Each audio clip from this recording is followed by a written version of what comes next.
55 years. That's how long I buried a secret that almost shattered my family and stripped away the one dream I chased my whole life. Our cozy home. Good morning, everyone. I'm Martha, turning 80 this year, and right now, I'm ready to open up about a tale I've only whispered to my closest kin. It's one woven with sorrow, healing, and most of all, unbreakable love. Before I get started, if you're watching, could you do me a favor? Drop a like, hit subscribe, and share in the comments where you're joining me from. It means the world to hear how my stories touching hearts in corners of America.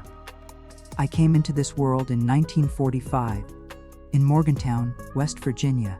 Days were hard but pure and straightforward.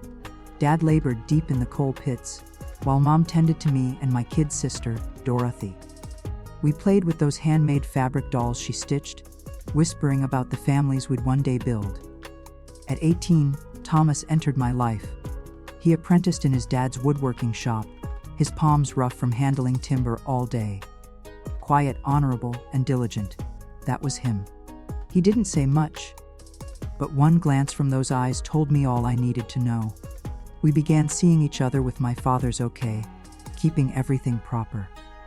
Sundays after service, he'd visit, settling in our parlor with the whole clan, sipping coffee alongside Mom's fresh, baked shortbread treats. After 2 solid years of wooing, he got down on one knee. Those days, a promise ring meant business, nearly as binding as the vows themselves. We picked December 1969 for the big day and scrimped every cent to make our vision real, a snug place all our own. But fate loves to throw curves, and ours didn't align with what we'd mapped out.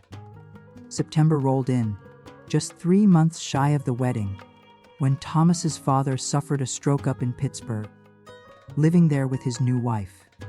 As the sole boy, Thomas had to head north and nurse him back. "I'll return in plenty of time for you," he swore as he departed. I had faith in that. Days turned to weeks, dragging with emptiness. Evenings, after clocking out from the downtown textile shop, I'd sew my gown by dim light, threading in every bit of devotion. His notes trickled in, updates on his dad's condition. Nothing too hopeful. Healing stretched further than we thought. That's when Richard showed up again. He'd been my youthful sweetheart, the kind that lingers in your memory. At 16, he'd bolted for New York. Silence followed for years. Now returned, he brimmed with yarns of jaunts across Europe, gigs at major firms, his words wrapping around me like a spell. We crossed paths accidentally one Sunday post-church, me alone on a park bench, lost in a novel Thomas had gifted. He strolled up and poof, years melted. Conversation flowed, the afternoon vanished. "You're just as stunning, Martha," he murmured.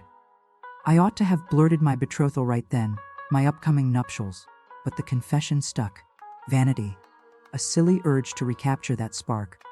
I zipped it. Over the next few weeks, we crossed paths often. He painted pictures of Paris streets, London fog, spots I'd only read about, never dreamed of stepping foot in. October brought Thomas's mail another month in Pittsburgh.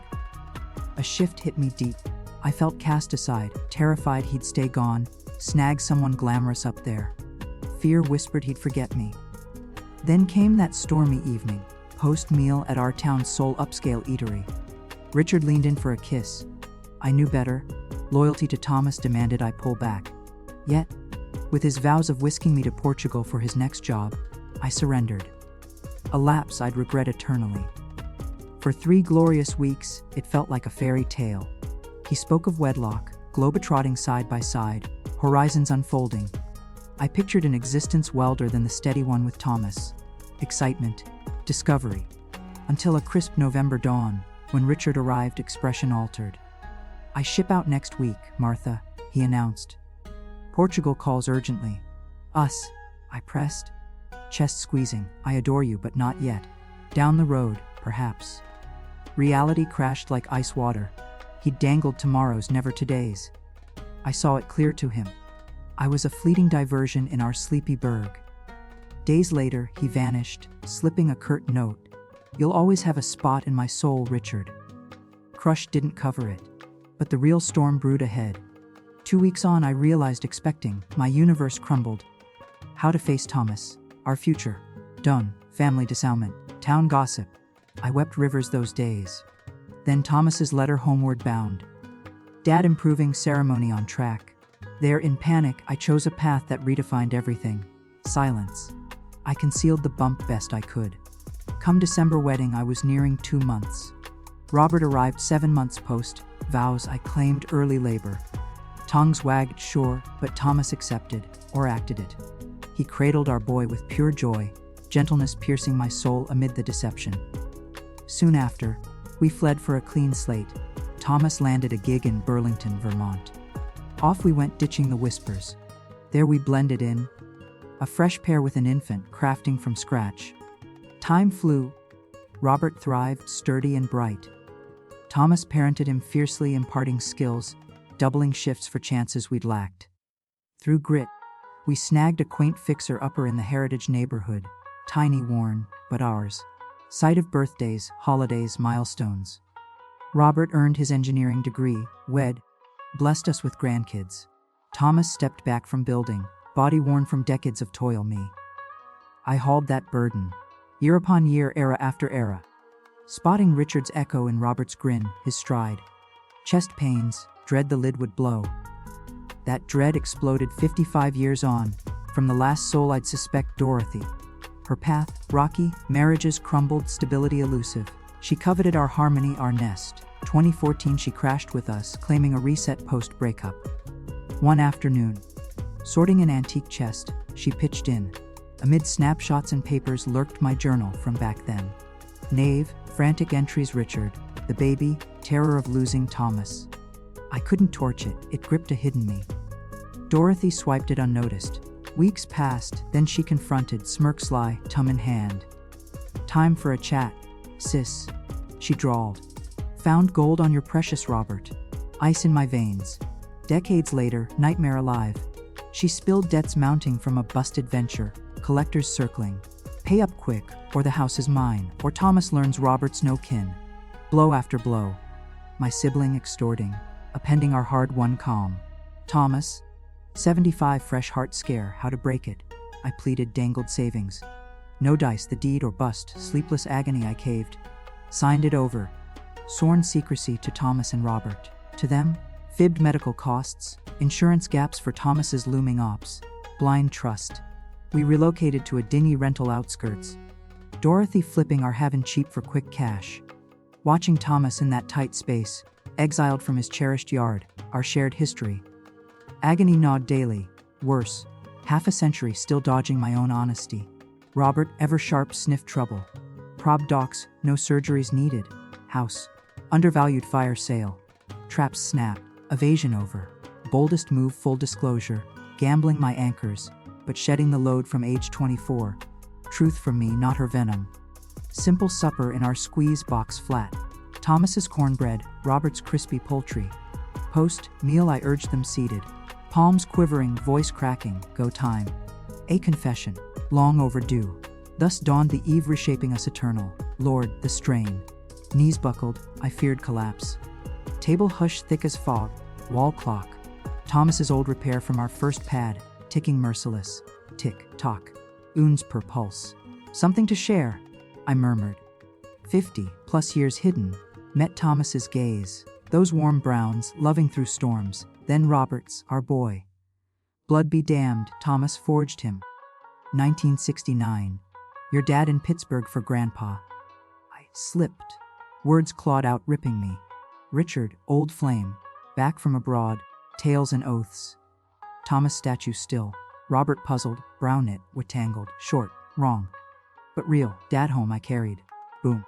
Decades wait, sprawled table, top alien artifact. Robert broke first, mom. You mean he's not? Tears fogged. Yep, the man who biked him. Fished Green River Sundays, slaved dual jigs for tuition. Bio dad, nope. Thomas. I beckoned. Eyes averted, fracture evident. He surged, chair toppling. Serene face. 55 years. Fists slammed, dishes danced. Dad, easy. Robert's rising. Don't! Not your dad! Thomas roared. Neck cords taut, ask her. Richard, name spat like poison, lifetime gentle now quaking fury, raised his spawn as mine. How Martha? Coat snatched. Exit thunderous. Doorbang felled clock, shattered. Family mirror. Robert froze lost. Eyes held my kindergartner's glee, teen confessions, engineer's wage gift. For you and Dad. Why now, Mom? Choked query. I unloaded Dorothy's shakedown, diary raid, house swap for hush. His visage bewilderment to fury. That, and Richard. No clue. Unaware of baby. Robert paced, hair ruffle, Richard's twin, heart twist. Need space. Fresh air.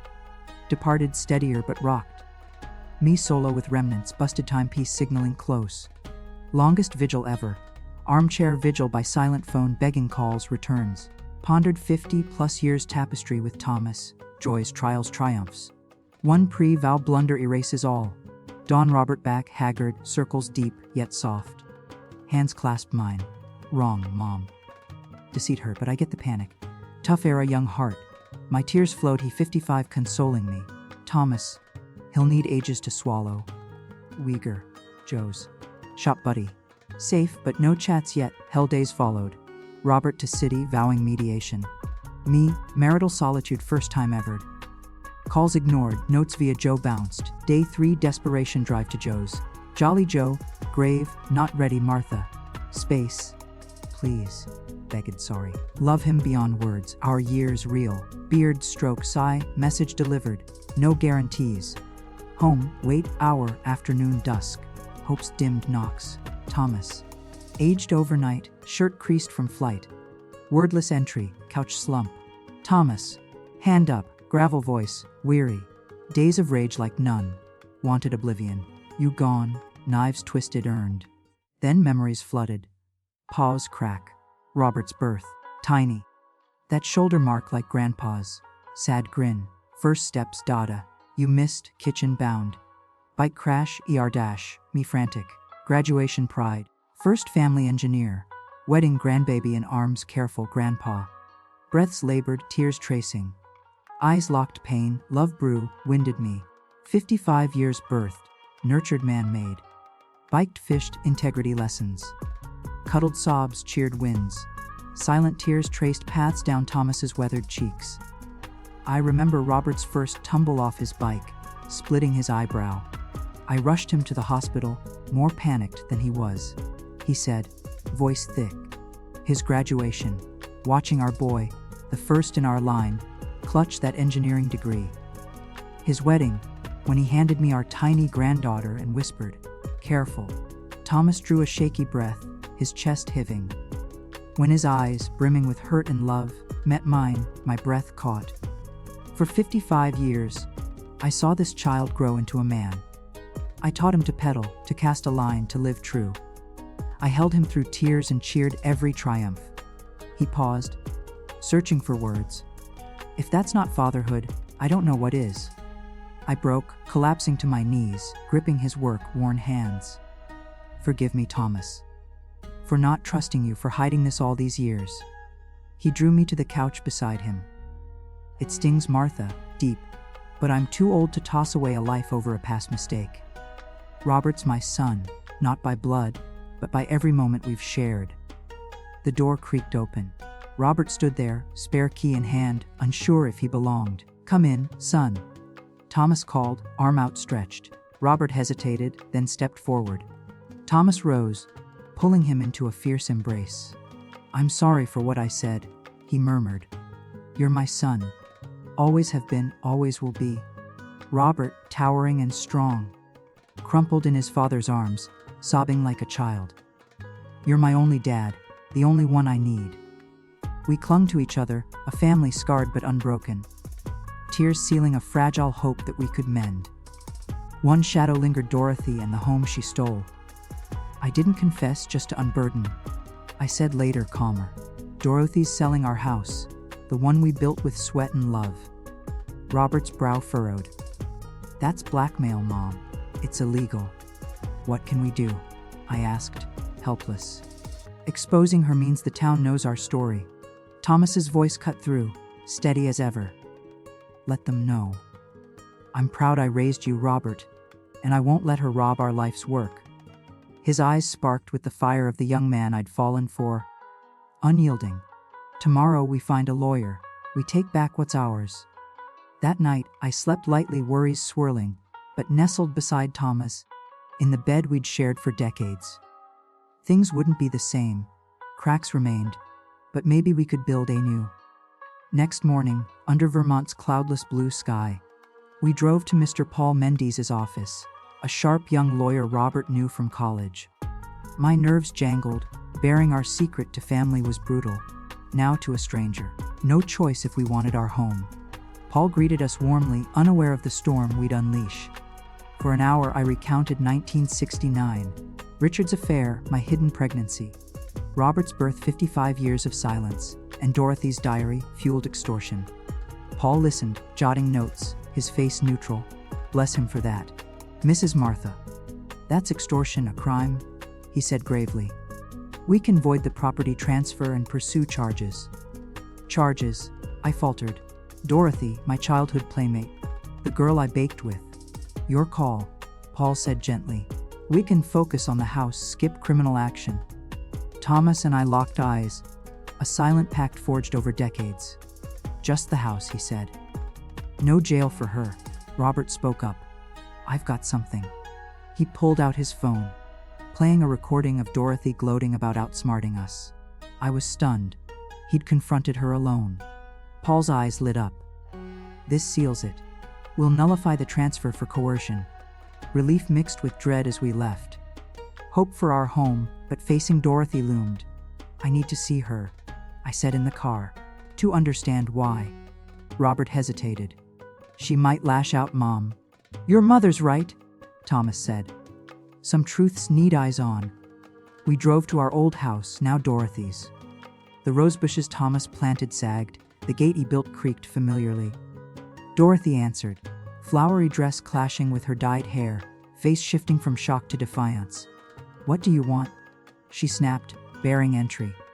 "To talk," I said, steady. Her smirk stung. "Told them, huh? About time, 55 years of lies." Her cruelty burned. "Why, Dorothy? Your own sister." She shrugged, cold.